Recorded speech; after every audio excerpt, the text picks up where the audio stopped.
They watched us like we were a disease. Quietly, from the shadows of their golden thrones, behind shimmering energy shields and rules written in languages older than our solar system. The Galactic Council. 13 ancient races who ruled everything beyond Earth's reach. They called themselves Keepers of Balance. We called them cowards. They didn't come when our oceans boiled, when Earth cracked from the inside out, or when the megacorps turned continents into wastelands.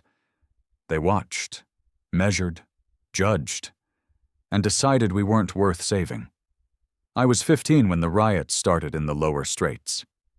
By 23, I was leading a scavenger unit through the ruins of what used to be New Berlin. The skies were black, not from war but from smoke, the kind that never leaves your lungs once you breathe it in. We had no sunlight, no peace, no future, but somehow we still had fight. That's the thing they never understood about humans. When everything is taken from us, home, safety, dignity, we become something else. Not broken, not beaten, we become dangerous. The first time the Council noticed us wasn't when we sent a ship into deep space. It was when we took one of theirs down, a stealth frigate, sleek, quiet, built for surveillance, not war. But we hit it hard, scavenged what we could, and buried the rest deep in the Karsus Ridge. I saw the pilot. Not human. Long limbs, skin like polished iron, and eyes that never blinked. He didn't beg, didn't fight. He just stared, cold and silent, like he already knew how this ended. They called a summit that cycle, council members gathering in their ancient halls, voices echoing through marble and plasma.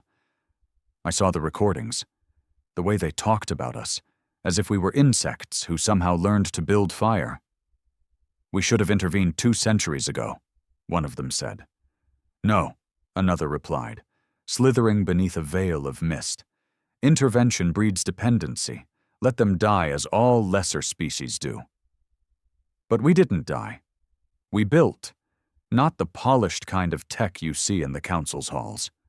No, ours was ugly, raw, and fused together with blood and desperation. A mix of stolen alien blueprints, repurposed satellites, and nuclear cores from submarines that had been rusting since the Third Flood.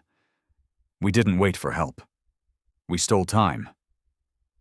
I remember the launch of Deliverance, the first human ship that could break the quantum lock the Council enforced on our system. It wasn't beautiful. It was a beast, scarred, loud, shaking like hell. But when it broke through the barrier, and that alert echoed across the Council's galaxies, they knew. They knew they had waited too long. I was inside mission control that night, surrounded by cables, flickering monitors, the stink of stale coffee and unwashed uniforms. My name is Kyle Ryman, former scavenger, now liaison to the Exodus program. And when Deliverance vanished into hyperspace, I didn't cheer. I didn't smile. I just stared at the screen, listening to the silence that followed. Because I knew. The Council wouldn't stay quiet forever. But for the first time in 100 years, we weren't trapped anymore. We were loose, and that terrified them more than anything. 3 days after Deliverance broke the lock, everything changed. We had protocols, scramble drills, silent mode directives, blackout phases, but nobody really knew what came next. We'd planned for resistance, retaliation, even extinction, but nothing happened. No warships, no warning, just silence. That kind of quiet? It doesn't mean peace, it means calculation, the kind of silence you get before a predator moves. And the Council? They weren't peacekeepers. They were farmers. We were the cattle. They didn't like it when livestock started building fences. I stayed underground those first days, running diagnostics on the quantum echo drives. The tech we pulled from that alien frigate, what we called the skeleton, still didn't make sense. We patched it with human materials, guessed at its interface, rewired it to bypass the Council's dimensional anchors. But it worked. Somehow it worked. That terrified me more than anything, because we didn't understand why it worked. And humans? We tend to mess up most when we think we've figured everything out. The higher-ups wanted to celebrate. They talked about the Great Escape, about spreading humanity to the stars, carving out our own sector, flipping off the council from light years away. But I couldn't stop thinking about what might be watching us through the cracks we left behind. And I wasn't the only one. His name was Draven Holt. Ex-pilot. Born in the slums of the Europa Ring, orphaned during the oxygen riots, military-trained, dishonorably discharged. A bastard of war with a chip on his shoulder and a plasma burn down half his face. He was the last person I expected to walk into my lab at 0300 with frost on his boots and blood on his collar. "They're already here," he said. I looked up from the monitor, blinking the fatigue away. "What?" "I saw it," he said. "Out past the edge of Lagrange Station, not a ship, a beacon, council grade, emitting in the old tones, the ones they use for warnings." I stared at him, trying to process. "They left us a message?" I asked. "No." He dropped a data chip on my desk. "They left a sentence." I slid the chip into the side port. The screen flickered. Static burst, then reformed into lines of angular glyphs. Council script. High dialect. Only a few of us could read it. I translated it aloud. "You were never prisoners. You were an experiment. The lab is now contaminated." My throat tightened. "They don't want to stop us," Holt said. "They want to burn everything we touched." The council had rules. Unspoken, brutal rules. They didn't fight wars. They ended outbreaks. When a species showed signs of rebellion or unpredictability, they didn't debate. They cleansed. Quietly, efficiently, with weapons older than stars. The beacon meant one thing. We'd crossed their threshold. They no longer saw us as a curiosity. They saw us as a contagion. We had to warn the Exodus ships. Deliverance was just the first. 3 more were prepped and waiting for green light. If the Council scorched Earth, those ships would be all that remained of our species. I had friends on those ships, family, people who still believed in the dream. I left the lab at dawn, skies still ash-colored, the city glowing under emergency power.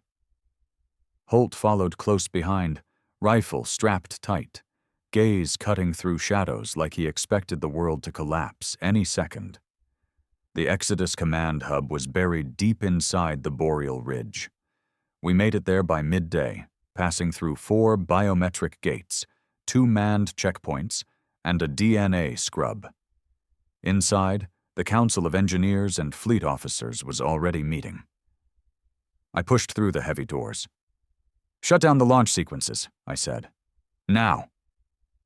Commander Lenore, grizzled, gray-bearded, eyes sharp like he'd never truly slept, stood from his chair. "Kyle," he said calmly, "you better have something real." Holt tossed the beacon data chip on the table. "They've tagged us," he said. "We're not on their watch list anymore. We're on their eradicate list." The room went quiet. Not shocked quiet, calculating quiet. "We knew this was coming," Lenore said after a long pause. "The Council doesn't negotiate. They dissect. We move ahead." "You didn't read the last part of the message," I said, turning back to the monitor and typing rapidly. The translation unspooled. "The species will be rendered null, all traces erased, reversal not authorized." "This isn't a war," I added. "It's an extinction protocol. They don't care if we're in orbit or deep space. They'll follow our quantum trail and wipe us out. All of us." "What's your solution?" Lenore asked. "We fake our collapse." The room looked at me like I'd lost it. "We rig Deliverance too," I explained. "Send it out with the worst echo signal possible. Sloppy. Deliberate. Let the Council intercept it. Inside it's a bomb, an entropy core, old tech. Stable enough until detonation." Lenore narrowed his eyes. "You want to bait the Council?" Number I want to convince them they already won. Let them think Earth tore itself apart, trying to break their lock. Give them evidence. Give them noise. Make it ugly. And the real ships? We launch them in the shadow of the fake one. Mask their exits, different coordinates, deep slip trajectories, scatter across sectors. We bury our signature behind the illusion. Holt nodded beside me. It's our only shot. Lenore looked at the table, hands folded tight. He didn't speak for a while. Finally, he muttered, "If this fails, we'll die in silence." I looked him in the eye. We already are dying in silence. The prep took 72 hours. We gutted Deliverance 2, rewired its emitters to Project Chaos. Gave it a pulse like panic, choppy, broken, leaking energy trails that no half-decent civilization would miss. We loaded the entropy core in last. A weapon made from Earth's darkest days, unstable, illegal, and terrifying. The kind of thing that bends reality when it goes off. Meanwhile, the real ships were moved off-grid. No signals, no lights, just raw stealth, riding gravitational edges and diving into the void like ghosts. I said goodbye to Holt before he boarded the last real ship, Hopefire. He didn't smile, just offered a handshake, firm and quiet. "If they find us," he said, "you better make sure they regret it." "They will," I promised. When the fake ship launched, we all watched from the ground. Its engine screamed through the sky like a dying animal. Messy, loud, vulnerable, perfect. Council probes picked it up within hours. We tracked their signal reverb through the skeleton's old systems. They fell for it. One of their dread forms, a thing we called the Veil, intercepted it near the edge of the Centauri drift. Seconds later, the entropy core triggered. What happened next wasn't an explosion. It was a disappearance. The Veil didn't break apart. It vanished, folded into itself like it had never existed. No debris, no signal, no aftermath, just erased. They'd been expecting chaos. Instead, they got warning. We didn't cheer. We didn't speak. We just stood in that command room, watching the stars burn, wondering if we'd just declared a silent war on gods. Because now they knew we were willing to strike. Now they knew we were learning. And that was the one thing they feared more than escape. They feared evolution. 3 days after the Veil vanished, we got our first message. It wasn't a broadcast. Wasn't a signal we could track. It came through the skeleton's core, deep inside the alien tech we never fully understood. A voice. Mechanical. Layered with distortions, like it was being filtered through thousands of years of dead languages. But even through all that, we heard it loud and clear. Violation acknowledged, sentience acknowledged, isolation terminated. There was no emotion in the words, just a fact being stated. Cold. Final. That was their way of saying, "We see you now." It should have felt like victory, but to me it felt like a death sentence with no timestamp. We were never supposed to get this far. That's the part that kept chewing at my gut. Every time we made a leap, quantum distortion, entropy weapons, stealth launches, we were jumping blind. We were like cavemen lighting a fire in a forest full of gas. And now the forest was waking up. I kept my head down for the next few weeks.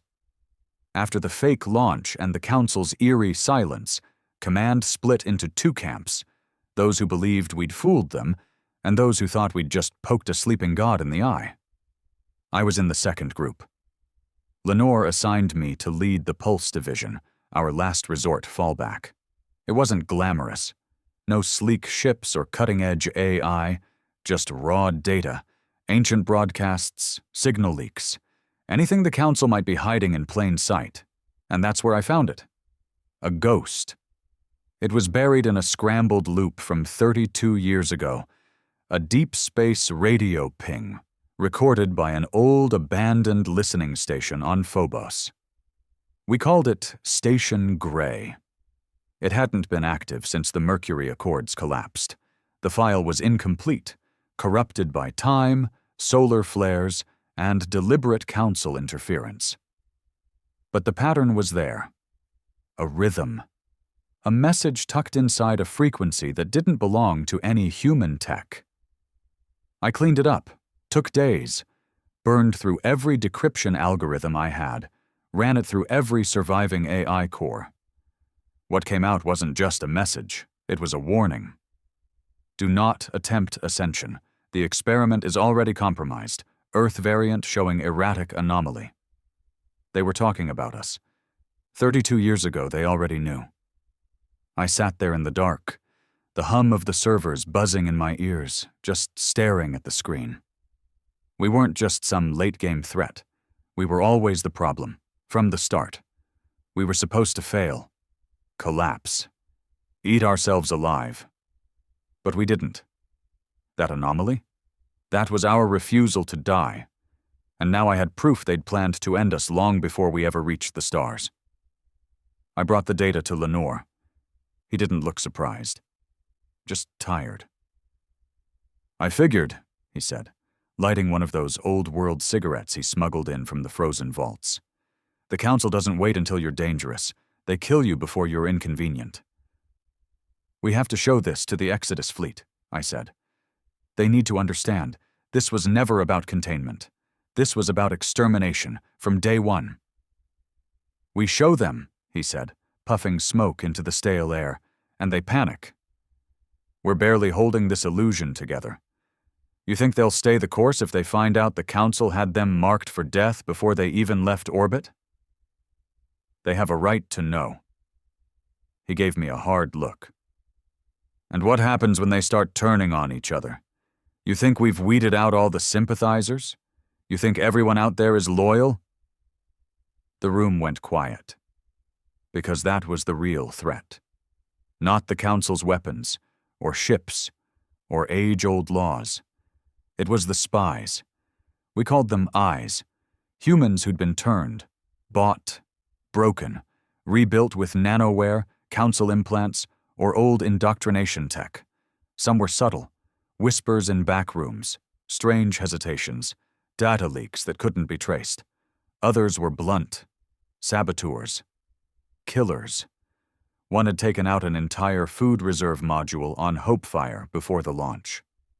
We stopped him, but not before 12 crew starved on the way out of orbit. And now that I had this file, I realized something worse. They didn't just have spies here. They had them out there, among the Exodus fleet. On the ships we couldn't reach anymore. In the worlds we hadn't even colonized yet. We hadn't escaped. We'd scattered the infection. And no one knew who was clean. I tracked down the encryption origin of the Phobos file. It wasn't human. It wasn't Council either. It was something older, fragmented, organic and mechanical at once. What little was left hinted at a third party, a group that had warned the Council, a rogue faction, maybe even another failed experiment. I called it the fracture, because that's what the pattern looked like, a break in the Council's control, a ripple that never quite smoothed over. It gave me an idea, a dangerous one. If someone out there had resisted them once, maybe they'd do it again. I started working on a beacon, not to warn Earth, not to call for help, to find them. The fracture, the ones who'd seen what we were and still tried to send a warning through static and time. I didn't tell Lenore, didn't tell the fleet. This one was mine. Because if the Council had plans for us, I wanted someone, anyone, to see that we were fighting back, even if that someone wasn't human. The first tests failed. The skeleton's core rejected every modified signal burst I sent. It twisted them, absorbed them, fed them back as noise. It was alive in ways we still didn't understand. Sometimes I swore it listened. Other times, it felt like it mocked me. I spent nights down there, alone in the dark, fingers bleeding from rewiring old ports and scraping nanometal plating off broken relays. On the 6th night, the beacon activated. Just once. It lit up the lab with a pulse that knocked me back into the wall. Everything went black. When I woke up, the skeleton was humming. Low and deep, like a growl from something sleeping just beneath the skin of the world. And in the middle of the screen? 2 words. We see. I didn't know if it was them, the fracture, or just another cruel trick of ancient tech, but I saved the file, marked it, burned it into a hardline cable and buried it 3 levels beneath the command deck. Insurance, because things were changing. Fast. 2 weeks later, we got word from Hopefire. Not a distress call, not a message, just static, followed by 1 word repeated in a loop. Turncoat. No context, no coordinates, no names, just a signal carved into dead space like a gravestone. Lenore called me in. They've got one on the inside, he said. We don't know who or why, but Hopefire is off course. It's not heading to the Arc cluster anymore. Where's it going? He looked at me, voice cold. Back. I felt my stomach drop. Back to Earth? No, he said. Back to them. I didn't sleep for 3 days after the Hopefire broadcast. That 1 word, turncoat, kept playing in my head like a damn metronome. It wasn't just a signal. It was an accusation, a confession, a warning. We'd always suspected the Council had their claws in us, but we hadn't realized how deep the infection went. Someone out there, on one of humanity's last surviving ships, had flipped. And they weren't just giving up coordinates. They were bringing something back. I sat in silence while Lenore brought up the data trace. The Exodus fleet was split across 5 vessels: Deliverance 1, Hopefire, New Bastion, Vigilant, and Glass Arc. All of them had launched within 48 hours of each other, following scatter paths to separate ends of the sector. Only Hopefire had deviated. Its trajectory had veered 22 degrees off vector, skipping 3 scheduled gravity assist points, cutting through dark space like it had a map to something we didn't. Worse, its quantum engine was running hot. Too hot. It meant one thing. It had help. Someone's guiding them, I muttered. No way they're navigating this kind of deep void unaided. They've got tech beyond what we gave them. Lenore gave a dry nod. Council tech. Or worse. He looked at me. Worse. I tapped the hard drive I'd buried under the lab 3 weeks ago. The one with the fracture message. We're not the only experiment, I said. Something else was in the Council's labs, something that didn't die. What if Hopefire made contact? You think this is a second group? I think someone, or something, got inside Hopefire, and now it's dragging that ship toward a fate we don't understand. Lenore leaned back in his chair, silent for a while. Then he stood. I want you on the Vigilant. You'll intercept, quietly. No fleet announcement, no panic. You board Hopefire, find out what's on that ship, and, if necessary, shut it down. My stomach knotted. Shut it down how? You know how. They launched me in silence. No goodbyes, no ceremonies. Just me, a stealth shuttle, and enough oxygen to last 5 days. Vigilant was already in position, coasting along its assigned route like a loyal hound, ears perked. When I boarded, I was met by Captain Jaren, ex-Siberian Guard, eyes like broken glass and arms scarred with old frostbite. Not a man who asked questions, just gave you the gear and expected you to make it home. Or not. You'll dock through the underbelly, he said. No transmissions, no alerts. If they see you coming, they'll run or kill the evidence. Any idea how many crew turned? We lost visual logs 3 days ago. Could be 1, could be all of them. And what's the chance Hopefire is still clean? He snorted. That ship's as clean as a junkyard dog. The ride over was quiet. Just the hum of the engines and the whisper of recycled air. I checked my gear 3 times. Pulse pistol, EMP knife, deep scan neural dampeners. The last one was critical. If someone on that ship had council upgrades, they could scramble your brain before you got close. I docked at the service hatch under Hopefire's hull. The door opened with a hiss, followed by silence so deep it pressed against my ears. No lights, no greeting, no crew, just the hum of systems still running, like the body of a dead animal with a heart that hadn't gotten the message. I moved slowly, deck by deck. The ship was intact, no signs of struggle or sabotage, but the atmosphere felt wrong. Not quiet, expectant, like the walls were waiting. Then I found the first body. Male, young, technician class, no wounds, no bruises, just empty, like someone had drained the soul out of him and left the shell behind. Eyes wide open, skin pale but unmarked.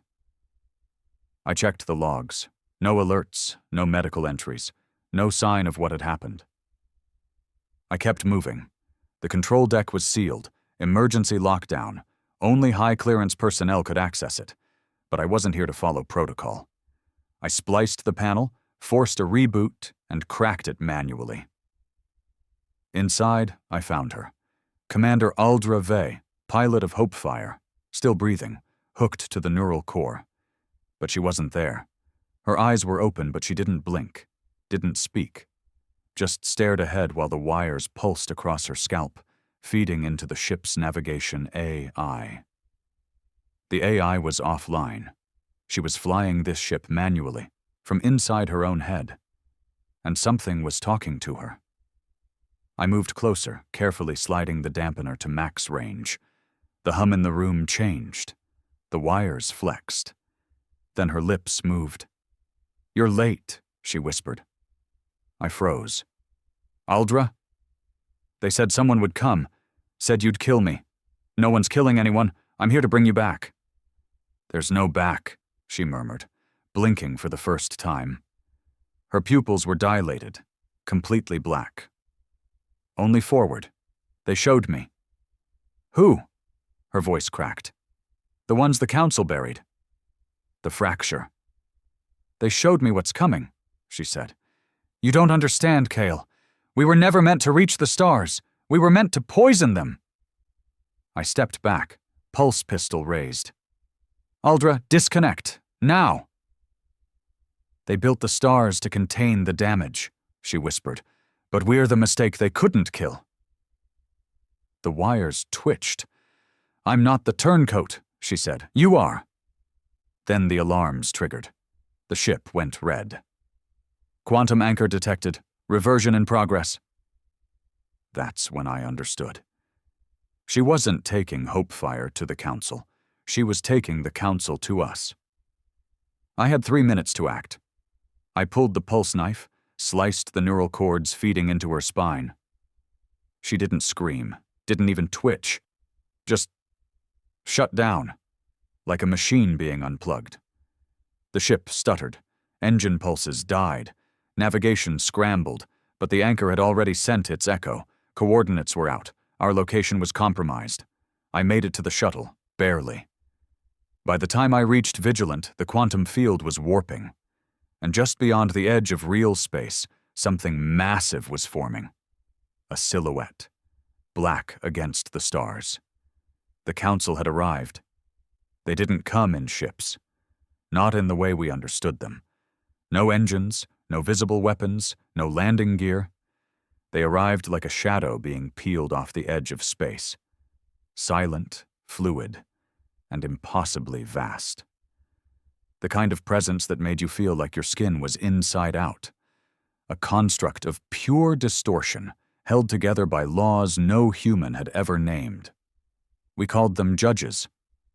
And when one arrived, it meant the trial was over. The sentence was already decided.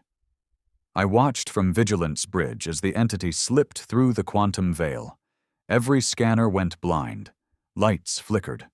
One of the crew started bleeding from his eyes just from looking at the thing. His brain didn't crash from fear. It rejected reality. "It's not scanning us," someone whispered. Number it didn't need to. It already knew who we were. And it wasn't here for us. It was here for Hopefire. I made the call to evacuate. Jaren didn't argue. Vigilant peeled away on auxiliary engines, running silent, slipping back into the shadow corridor we'd arrived from. No transmissions, no pulse beacons. We left Hopefire floating dead in space, drifting toward the thing like a lamb stepping into a furnace. Aldra was still aboard. I wanted to pull her out, but it was too late. She'd made her choice, and I'd cut her free of the system too late to stop the signal. The judgment protocol had already been initiated. From the shuttle window, I watched it unfold. The judge didn't fire a weapon. It didn't need to. Instead, the stars behind it twisted like they were being swallowed. A soft ripple, and then Hopefire folded inward.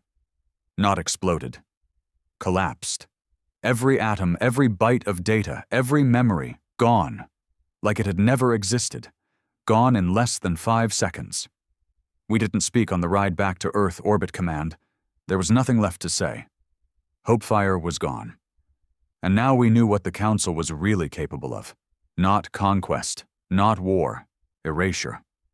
We landed in Sector 9, one of the last underground command outposts still left operational after the Council's quarantine grid failed. I hadn't slept in almost 48 hours, but the moment I stepped off the shuttle, Lenore was waiting for me. Dark circles under his eyes, jaw tight like he hadn't unclenched in days. "Debrief," he said, no greeting. We walked side by side through steel corridors, humming with emergency power. The place was quieter than I remembered. No chatter, no tension, just dread. He led me to the war room, flicked on the monitors. There were 6, each showing a different angle of orbital space. 2 of them were black. "Hopefire?" I asked. "Gone," he confirmed. "Just like you saw. No debris, no communications. The logs cut out exactly at the timestamp you gave us." "You see it?" I asked. "The judge?" He nodded once. For a split second. Then our surveillance satellites fried, every single one. I didn't ask how many satellites we had left. "What about the others?" I asked. "Deliverance, New Bastion, Glass Arc?" He switched to another screen. 3 separate ship logs. Minimal data, all silent. "They're running dark," he said. "Off course but still alive. No sign of contact, no sign of betrayal. Yet." I dropped into a chair. My body ached, not from the mission, but from the weight of knowing just how little time we had left. "They know where we are now," I said. Lenore nodded again, slow. "Yeah, and they won't send another judge unless we do something stupid again." "We already did something stupid," I said. "We survived." That night, or what passed for night underground, I returned to the beacon. I couldn't sleep. I couldn't rest. Not with the memory of that thing still carved into the back of my skull. I plugged into the skeleton's core and opened the fracture drive. The message was still there. "We see." I stared at it, wondering what it meant. If they were still out there, still alive, the ones who broke away, who tried to warn us, who maybe, just maybe, knew how to fight back. That's when the core flickered. I jumped. Lines of new data flooded across the screen, not from my input, not from any local command. It was responding. A second message appeared. "You summoned them. Now you must unmake the signal." I sat back. Unmake the signal? I didn't know what that meant, but I had one idea. The skeleton's core wasn't just a data node. It was a gateway, a relic from a council ship we'd shot down years ago. We'd never cracked its full systems. Until now. I started parsing the new data. It wasn't just warnings. It was schematics. Blueprints for something buried beneath the surface of the core. Something the council had tried to hide, beneath a dozen encryption layers. The file name translated loosely as Last Barrier. I opened it. It wasn't a weapon. It was a fail-safe. A disruption field, designed to jam quantum coordinates across council systems, a sort of black fog. A virus to blind their sensors, to make stars unreadable, signatures invisible, planets ghost-like. They'd built it for their own use, to hide rogue elements, to cover up mistakes. The Fracture had found it, hid it, waited for someone to activate it, and now I had it. I brought the file to Lenore the next morning, showed him the schematics, explained what it did. "You want to build a quantum smog machine," he said, reading over the documents. "Blind their eyes, hide us in plain sight." "Exactly. You think it'll work?" "No," I said honestly. "I know it'll work, because they were afraid enough to bury it." He stared at the screen. "This is alien code, Kale. We don't have the parts, the cores, the processors." "We do," I interrupted. "The rest of the skeleton. The pieces we never touched, the ones we were afraid to turn on." Lenore looked at me like I was mad. And maybe I was. But I'd seen what the Council could do, what they would do if we waited long enough. This wasn't just about escaping anymore. It was about making ourselves impossible to catch, a myth, a shadow, a virus in their system they could never pin down again. He didn't answer right away. Then, slowly, he nodded. "Let's build your smokescreen." Construction began immediately. We moved everything down to the dead ring, an old orbital relay station abandoned after the first solar grid collapsed. It had shielding, space, and no digital footprint. No one would look for us there. We ripped open the skeleton, took out everything we'd sealed for years. Plasma cores, neural engines, data we'd been too scared to read. The engineers worked double shifts. The AI specialists barely slept. Everyone knew what this was. Our last chance to disappear. And maybe our last chance to fight. Because if this smog worked, we wouldn't just vanish. We'd become a problem the Council couldn't erase. Not because they didn't want to, but because they wouldn't be able to find us again. We called it the Fog Engine. A dumb name, maybe, but the team liked it. Easier to say than Quantum Entropic Interference Disruption System, or whatever fancy acronym the engineers tried to push. It fit, because once it went live, that's what the universe would see when it looked for us. Fog. No coordinates, no signatures, just a smear in space where humanity used to be. That was the plan anyway. The truth? We had no idea what would happen. We were building something from alien code, half-interpreted tech, and pieces of a ship we didn't even understand. The skeleton was never supposed to run in full, but we'd pushed it past safe limits. We didn't have a choice anymore. Lenore brought in every blacklisted mind he could find. Exiled engineers, paranoid physicists, people who hadn't seen sunlight in years. They worked in silence, lit only by the humming glow of circuits older than Earth's oldest nation. I didn't sleep. I monitored every test, ran diagnostics until my fingers cramped, and when I wasn't working, I was watching the stars. Because I knew, deep down, the Council hadn't left. They were waiting. Day 11 into the fog engine's construction, something strange happened. The skeleton started resisting. Not in a mechanical way. No overheating or failure. It was more like a will. Systems flickered when they shouldn't have. Data logs reversed themselves. One AI core shut itself down entirely, fried to slag. We ran every security check we had, looking for sabotage. Nothing turned up. Lenore thought it was corruption. I disagreed. "I think it's conscious," I said, staring into the core housing that pulsed like a heartbeat. He looked at me sideways. "We've had this thing for years. We've studied it for years, never powered it to full strength, never accessed the root neural feed. And now that we are?" I didn't answer. I didn't have to. It wasn't a ship. It was a sentient archive, a weapon made of memory, one that didn't like being used. But that wasn't the worst part. The worst part was when it spoke. I was in the control chamber, running another diagnostic on the energy nodes when the voice came. Not through the speakers, not through any system, in my head. You were not chosen. You were tolerated. I staggered back, pulse racing. The room was empty. No communications, no feeds. You are the smoke at the end of a failed flame. I grabbed the console, grounding myself. Who are you? We were the architects, the overseers, the first fracture. They called us that when we refused silence. And just like that, the connection snapped. I sat there in the dark for over an hour, sweating, shaking, thinking. So it was real. The fracture wasn't a myth. It wasn't just broken data or glitched council code.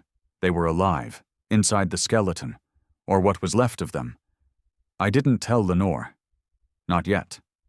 Not until I could be sure I wasn't losing my mind. I needed proof. So I dove back into the logs, into the fragments of language buried deep beneath the fog engine's interface. And what I found chilled me worse than the judge ever could. There were other experiments. Whole species, entire civilizations, created, tested, burned.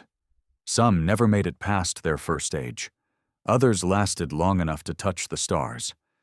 But in every case, the council stepped in, silently, efficiently, like a machine purging a bad file. We were just the latest line of code in a program that had been running for millions of years. And yet, we'd done something none of the others had. We'd looked back, we'd seen them, and that made us dangerous. The fog engine came online on day 16. Final test cycle complete, all parameters in the green. The power required was enormous, enough to drain 6 orbital stations for a year. But we only needed it to work once. We'd set it to release a pulse into the quantum substratum, a field that would cover our entire sector, ripple through faster than light routes, and scramble the Council's tracking algorithms. If it worked, they'd never find us again. If it didn't, they'd know exactly where to strike. Lenore gave me the final call. Your idea, your madness, he said, lighting one of his last smuggled cigarettes. You want to flip the switch? I hesitated, not because I was scared of failure, but because something inside me whispered that once we did this, we were no longer human, not in the way we used to be. This was our first real defiance, not escape, not survival, rebellion. Light it, I said. He nodded, gave the order, and we watched the sky burn. The pulse wasn't like any weapon we'd fired before. It didn't explode. It unfolded, like a ripple under skin, like a wave on a flat ocean that carried nothing but still made everything move. You could feel it in your bones. You could taste it in your teeth. Then silence. No alarms, no feedback. Just a low, constant hum across every comm channel, like the universe had been wrapped in a blanket of static. Lenore checked the sensors. All clear. I checked the quantum log relays. No bounce back. We ran trace scans. Nothing. Not even a flicker. We'd disappeared. Celebration didn't come fast. Not because we weren't relieved, but because we didn't trust it. That's what happens after you've been prey for too long. You don't cheer when the predator leaves. You wait to see if it's still circling. But after 72 hours of pure silence, the mood began to shift. The comm lines to New Bastion reopened. Glass Arc pinged back with coordinates. Deliverance, I sent a full systems check and a message. Signal clear, trajectory locked, rebuilding begins. We'd done it. We'd bought our species time. We'd become the ghosts the Council couldn't track. But even in the middle of that moment, I couldn't feel relief. Because I knew what the voice in the skeleton had said. You were tolerated. Not embraced. Not accepted, just allowed to persist. For now. And that meant only one thing. The real war hadn't started yet. We vanished, Just like that. No alerts, no scans, no angry messages from the stars. One pulse, and we were erased from every known council system. A smear of nothing across the grid. Humanity, the pest species, just another ghost story drifting beyond council jurisdiction. They couldn't find us anymore. But something else did. 3 days after the fog engine fired, the skeleton core lit up without input. That was the first red flag. It wasn't just reactivating a function, it was alive. Running subroutines none of us had seen before. Deep processes looping through code not even the most corrupted fracture logs had hinted at. And then it started talking. Out loud this time. Through the speakers. You have deviated from all observed outcomes. Everyone in the chamber froze. I was already at the console before the engineers could blink. Identify, I said. No identification exists. Designation. Null thread. Are you the fracture? We are what remains when control is broken, a splinter, an echo, an orphaned seed. Cryptic as hell. But that was normal with alien intelligence. They didn't hand out clear answers. You had to earn them, or survive them. Why are you here? Because now, they're afraid. I stared at the waveform as it pulsed through the main display. The fog engine was never meant to be used by the infected. I felt my stomach twist. You mean us? You are the infection. The error they buried under 1,000 lies. They created a cage, and you burned the map. So what now? I asked. They can't find us? Number but others will. I stepped back. That wasn't a warning. It was a prophecy. Lenore didn't believe me at first. He chalked it up to a neural feedback glitch or AI confusion. But by the time the 4th fracture message played, he was sitting right beside me, face pale, cigarette forgotten in his hand. The messages weren't idle chatter.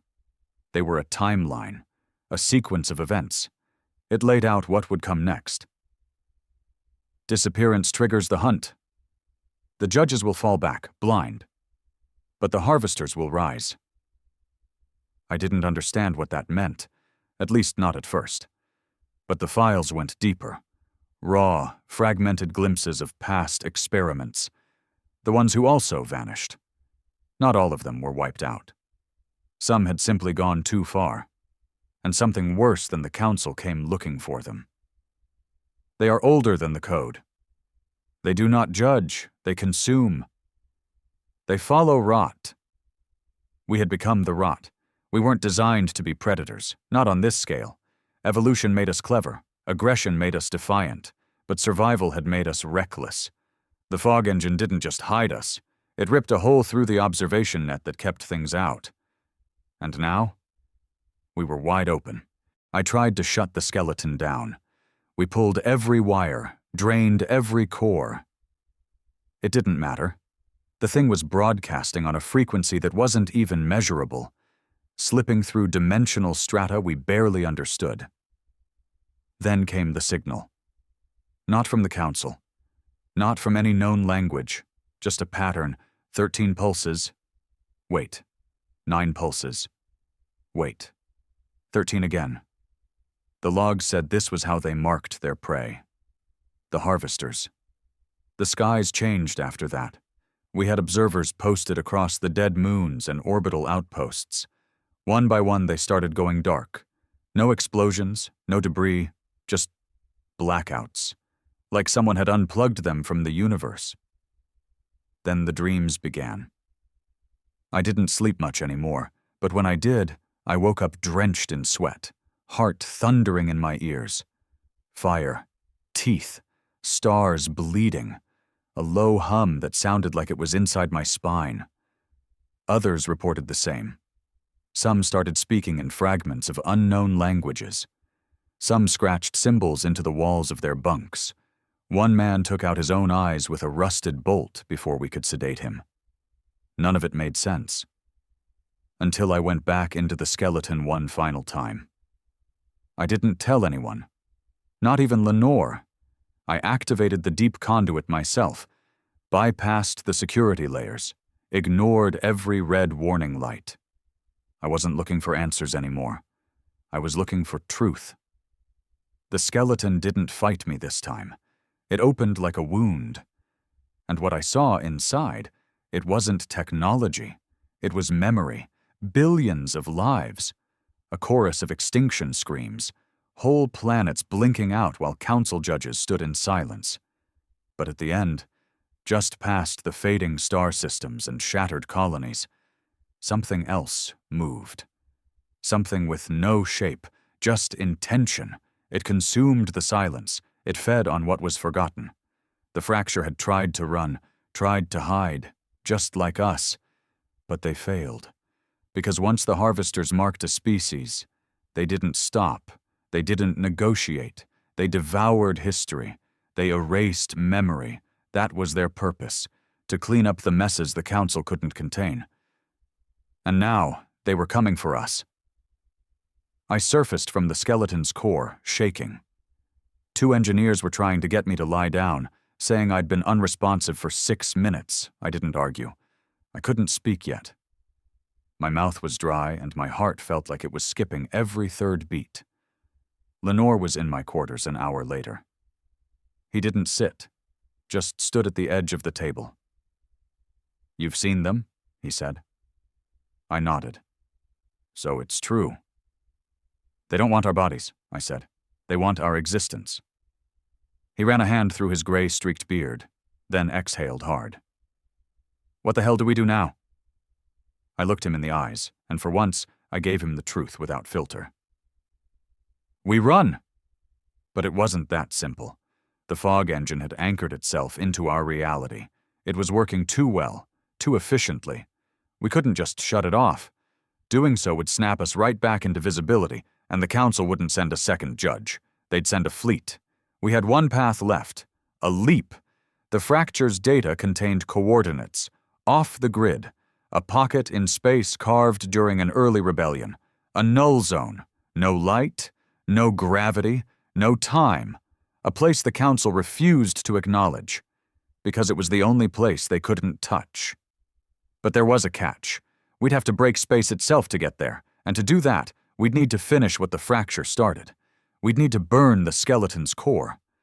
Burning the skeleton's core was suicide. That's what every engineer said. That's what the last surviving physicist on the dead ring screamed at me when I handed him the plans. "You light that thing, Kyle, and we won't just burn. We'll disappear from inside out." I didn't disagree. But the harvesters weren't something we could outfight or outrun. Not permanently. Not in a conventional sense. They didn't travel through space. They drifted through memory. They hunted species that left too big a mark in the quantum fabric. Noise, motion, chaos, that's what drew them. And humanity had been nothing but noise from the day we discovered fire. The skeleton, for all its danger, was our only key out. That pocket zone the fracture described? It couldn't be reached with engines. It wasn't a place, not really. It was a cut. A fissure between timelines, between observed and unobserved space. A place even the council didn't monitor, because they couldn't. If we could rip through the boundary, open the passage with the core's overload, we might survive. We'd be forgotten. But we'd live. Lenore didn't like the plan. He paced in silence when I laid it out, jaw clenched, every breath shaking with frustration. He'd given everything, blood, sweat, years of buried hope, to see us escape the council's reach. And now here I was, asking him to blow it all up. "I trusted you," he said finally. "I didn't lie." "No," he said. "You just left out the part where we punch a hole in space and hope it doesn't swallow us." "What's the alternative? Wait for something worse to find us?" He was silent. Then he looked at me, not like a soldier, not even like a commander. Just a man, tired, fractured, one bad day from total collapse. "Build the detonator," he said. "Prep the ships. If this is the only way forward—" He didn't finish the sentence. He didn't have to. We moved fast. Only 2 ships had enough quantum shielding to survive the rift jump. Vigilant, and Deliverance OI. The rest were repurposed, modified with scavenged plating, pulse wave diffusers, and gravitational tethers. They wouldn't last long, but they didn't need to. The plan was simple, at least on paper. We'd rig the core to breach the rift just beyond the dead ring's orbit. A controlled detonation, enough to carve open the fracture gate and collapse it after the fleet passed through. No trail, no path back, one shot. The last shot. The core hummed like a storm waiting to break. Engineers worked in shifts, feeding it power, stabilizing its pulse. I stayed in the chamber most nights, watching the lines of alien code dance across its surface like veins pulsing under metal skin. It felt wrong. Not evil. Not cursed. Just not ours. The fracture had used this once, a desperate act during their fall. The record said only 12 ships made it through, and they'd been forced to erase everything behind them. Names, language, even their own memories. That was the price of disappearing. And I couldn't help but wonder, were they still out there? Or had they become something else? Something hollow? 12 hours before activation, Lenore handed me a data chip. "What's this?" I asked. "Command logs," he said. "Nav points, DNA credentials. You're taking Deliverance I through the gate." I shook my head. "You're the leader." "No," he said. "I'm the anchor." He turned to face the engine, watching its light ripple across the walls. "Someone has to stay behind," he said. "Trigger the collapse, seal the rift after the last ship." My stomach dropped. "We can automate it." "Too risky. If the collapse starts early, you get crushed in the breach. Too late, and the harvesters trace it. We need precision, human timing." "Lenore," he cut me off with a hard look. "Don't argue, Kyle. This was always how it ends for me." I looked him in the eye. "You sure about this?" "I died the day the council marked us," he said. "This is just the final step." We loaded the fleet. Everyone on board knew what this meant. There would be no return. No Earth, no past, just a hole in the void and the hope that it led to something livable. I didn't give speeches. No one wanted one. Just hard nods, final checks, whispered prayers. Families were huddled together in cryo chambers. Soldiers manned the decks with stone expressions. Kids slept in arms that trembled behind smiles. We were running from gods into a wound in reality, chasing the fading echo of another lost race. Hope was all we had, and even that felt borrowed. I stood with Lenore in the engine room, just minutes from countdown. He didn't say anything. So I did. "I'll remember you." He smirked. "No, you won't. That's the point." He wasn't wrong. Once we passed through, memory would fracture. That was part of the process. The energy from the rift interfered with brain chemistry. Identities blur. Names fade. It was like rebooting the soul. To stay hidden, we had to forget. But I wasn't ready for that. "Write something," I told him. "Something short. For after." He looked confused. "Stick it to the chamber wall," I said. "Maybe. Someone will find it." He paused, then nodded. He pulled a piece of tape from his jacket, took a scrap of old ration paper, scribbled 3 words. I didn't look. "Not yet." I boarded. Deliverance.